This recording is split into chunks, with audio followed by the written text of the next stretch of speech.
Hey you guys, welcome back to the channel. It's Trey, and I want to talk about this whole entitlement thing with Joe Glass because it's gotten around and it kind of, opened my mind to these things because I don't really pay attention to some of the stuff that be going on in the comic book industry like that, and I do try to stay away from Twitter and a lot of social media besides like I said, my Instagram is usually because I post drawings, and then in my stories I might say some stuff. Other than that, nothing else really. But the reason why I want to talk about this is because we've hidden a wall of entitlement kind of going on in the industry, where we have these people that come into the industry, feel entitlement, and then try to use these hot takes or these hot words to try to get in the industry and try to go and change things that we like. And when we don't like it, try to say, oh, it's because you're all of these phobic words or istophobic words and all that kind of stuff. And at some point it gets kind of tiring. But what's happening is we have these creators that'll go out and use the fact that they're black, they're Asian, they're Latino, they're gay, they're lesbians, they're transsexuals, or whatever, all of that stuff, all of that involved, using their diversity as a good reason on why they should get a job, or why they should be writing, or why there should be more of whatever in the industry. And it's just kind of like, at some point, for God's sakes, we've got to stop this nonsense, because it's not real, and all it does is bring in more division than anything. And the reason why I want to talk about that is because it's this guy called Joe Glass, and he's the writer of this LGBT comic book called The Pride, and I guess he has a Pride omnibus that's published through Dark Horse, I believe. And some people I guess were saying that, oh, I can't believe that you didn't get invited by Marvel and DC to write or work on their Pride books that they're doing. And of course, he talks about it, and he has this thread about it. And before I even talk about the thread, it just comes off as the fact that just because you're gay, that doesn't mean that somebody has to give you something, or somebody has to move out their way, or somebody has to accommodate for your wants, your needs, or your feelings, to be honest. And the reason why I'm saying that is because I went and read The Pride. I read the first 2 issues of The Pride because it was up there. It was available to read for free. So I read it. I did it because I just wanted to see, maybe people aren't giving it a chance. You know what I'm saying? And because they always, people, especially when we're talking about LGBT creators or whatever, stuff like that, it's always this whole, it's because people are being homophobic, it's because they hate gay characters or whatever and stuff like that. And I have to just say, that's a bunch of bullshit. That is a whole straight lie. You gotta stop running with that. Just because somebody don't like your work doesn't mean that they are against your sexuality. Because to be honest, The Pride is hot shit. I'm just gonna be honest with you. It's garbage. It's garbage. It doesn't entice. It doesn't entice at all. It doesn't look like superheroes that come from comic books. And like, the main character is literally called Fag Man. I'm sorry. I don't get. I get that there's a pun on word about, he's a gay man, but good God, like, that feels like such a stereotype. And the book comes off kind of spiteful, if you know what I mean. It's in this world in the 21st century where it's nothing but rampant homophobia, apparently. And you have these predominantly gay heroes, and they want to set a team to show people that gay people are around and they will always be around. And it's just kind of like, yes, we already know that. Why are you trying to make this a bigger deal than what it needs to be? And and for me, I don't know the lingo. So he was writing this in the lingo of, I guess that's how some gay people talk. I'm not saying that every gay person talk like that, but I'm just saying, I was just the honey, the queen, the slave, the whatever the other words were. I was kind of like, why are we talking like this? Why aren't we talking just normally? But I guess, like I said, they have their own subculture of how they talk to people, and it really wasn't a good book. It turned me off like halfway through, but I was like, let me at least try to push on to see maybe it'll get better. It didn't get better, and that's the thing too. Is just like, you say that you want people to accept this kind of stuff or whatever, but then I keep trying to tell people are open to everything, but you have to make sure you have a good story, and you have to make sure it's available for everyone. When you put a restriction on it, and when you say this isn't for you, it's only for so and so, it turns people off. Like, the same thing with the LGBT stuff. Is the same thing when I hear some of these black creators want to do black stories, and then they'd be like,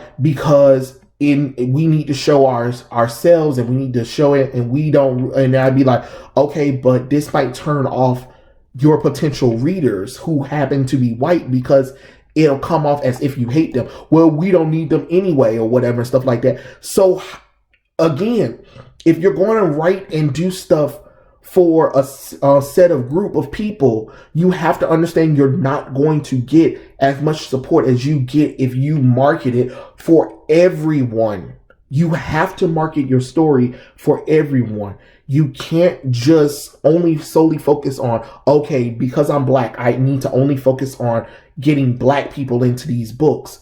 Or because I'm LGBT, I need to only get LGBT in there. But then cry and whine and complain about everybody else not picking up your book. Well, you kind of wrote it in a way that turned people off. You can't write this kind of stuff in a way that turns people off and then get mad that people aren't supporting it, and then dictate that people should buy your stuff. Like, for instance, Joe Glass, he sits up here and talk about how he didn't get an offer. He didn't get an offer from DC and Marvel to write the LGBT Pride books, and then he said he'd be lying if he said that part of him didn't feel a small pain to hurt that I was not approached about this project. At this stage, the Pride, which started a small hobby in Southwest, has progressed, being recognized globally in the comic book industry.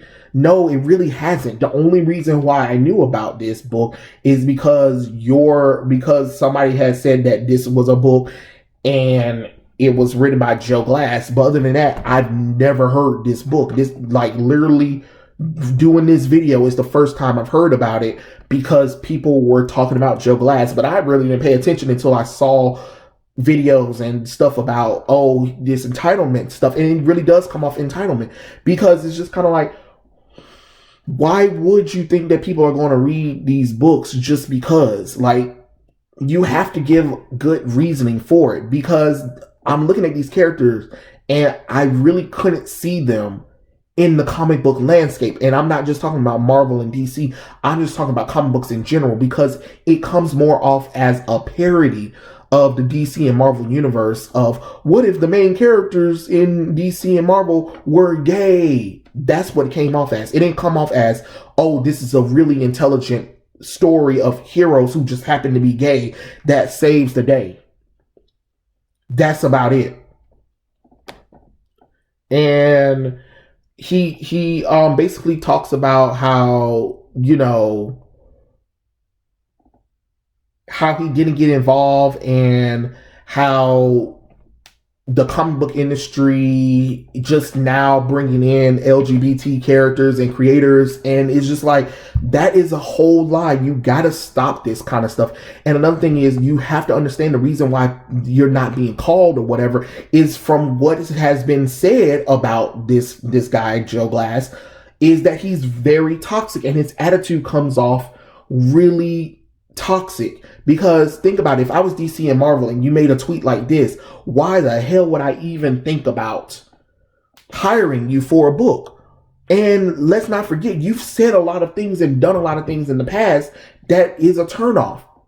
And all you're doing is focus on the fact that you are LGBTQ. Like, okay, cool, that's great. But there's got to be something past the fact that you're LGBTQ. You get what I'm saying? Because you're mad that other people are getting their books sold, but you're not.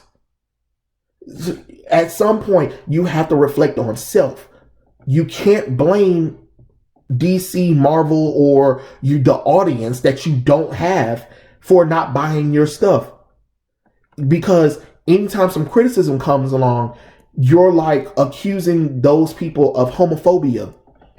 Okay, if they're homophobic, then therefore you don't want them to read your book, and you push them or you block them or whatever, or say these hateful things. Guess what? That creates a chain reaction of, well, let me stay away from him because I see that he's toxic. I see he doesn't want my money or whatever. Because let's be honest, that's what that comes off as.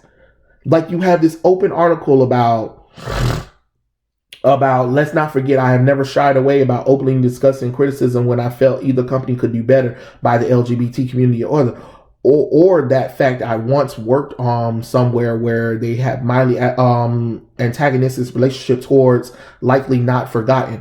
I do not regret, nor will I stop that. Just because you love somewhere doesn't mean that you should be above reapproach. It is, however, extremely gratifying and humbling and frankly spirit-raising that so many people felt that these books should have been marked my first and hopefully not my only work at Marvel and DC. And honestly, it brightens my day when I get such messages. But I will also ask at this time of greater LGBT visibility from the big two, that we not forget others are making strides and in major releases, the Pride Omnibus hitting stores June 2nd on Pride Month. Okay then. So no offense. It seems like you want people to buy your stuff. So while you're trying to sort of throw DC and Marvel under the bus, you're also trying to promote your work that most people aren't really interested in. And I just have to wonder, like, what are we saying here? Because I'm sorry to tell you this, there has been visibility. You guys, DC and Marvel, has done nothing but showed strides in the LGBT community. Whether it's in the right way or the wrong way, they have done it.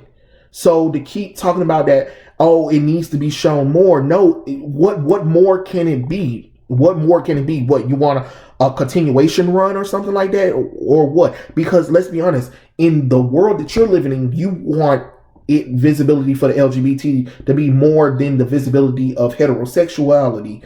And I'm sorry, that's just not how the real world works, and that's not how entertainment works.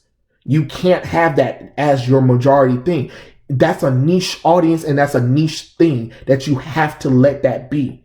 And all I'm saying is, if you want that kind of stuff, you have to make sure that you bring in people that will like it, but you also have to be approachable. When you don't be approachable and when you say things that turn people off from this kind of stuff, when you're antagonizing other companies, of course they're not going to hire you. Why would I hire you? When all you do is complain about, oh, we don't bring in enough gay stuff, we don't bring in enough LGBT stuff into the books or whatever and stuff like that. Or anytime somebody criticizes you, oh, it's because they're homophobic. That's not how that works. That's not how that works. You know, I mean, it's okay that you want to do your own thing and stuff like that, but I don't know if this is the right thing for you to really say and do on this thread, because it does come off arrogant. To be honest, it really does come off arrogant. It comes off as spiteful, like you're hating on the fact that DC is more successful than you are, and you're also hating on the fact that there are indie publishers who do this kind of work and have made sales. I'm quite sure there are some indie publishers that are part of the LGBT community that do write good stories and don't focus on the fact that they're LGBT community, but you want to focus on the fact that you are LGBT. And like I said, same thing with with these people that always want to talk about diversity or whatever. It's out there, and you have to go out there and look for it. But you can't expect everybody else to accommodate for you.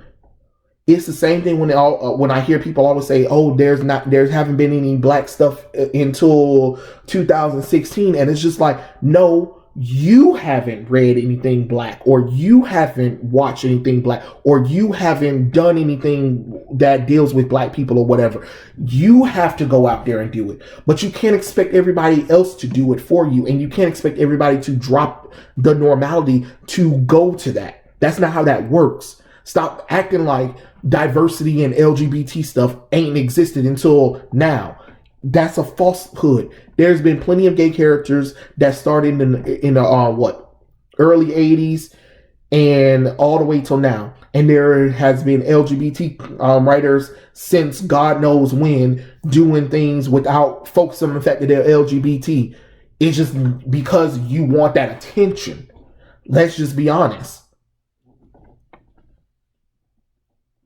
Like, let's cut the crap. Let's stop with this nonsense, and we've got to do better. Stuff like this needs to stop, because all it's doing is creating more division in the comic book industry, in the industry in general, not just comic books, but in the media industry in general, because it does feel pathetic at all. It's like, oh, boo-hoo, I didn't get a job, so I'ma make this post and thread and say all of this stuff is wrong, and people need to buy my Pride book and stuff like that, because it's full of LGBT characters or whatever and stuff like that. And if you like LGBT characters, you need to buy it or whatever. But if anybody criticizes you or whatever, they're homophobic. I don't get that. To me, that just doesn't make any sense. I just want us to do better by this kind of stuff, and just be like, hey, let's talk about how we can make these stories more acceptable for the mainstream audience. Like, you want to get as many people as you can. And I'm not saying you got to change everything about these characters or whatever, but you have to make it where it's welcoming to the average reader.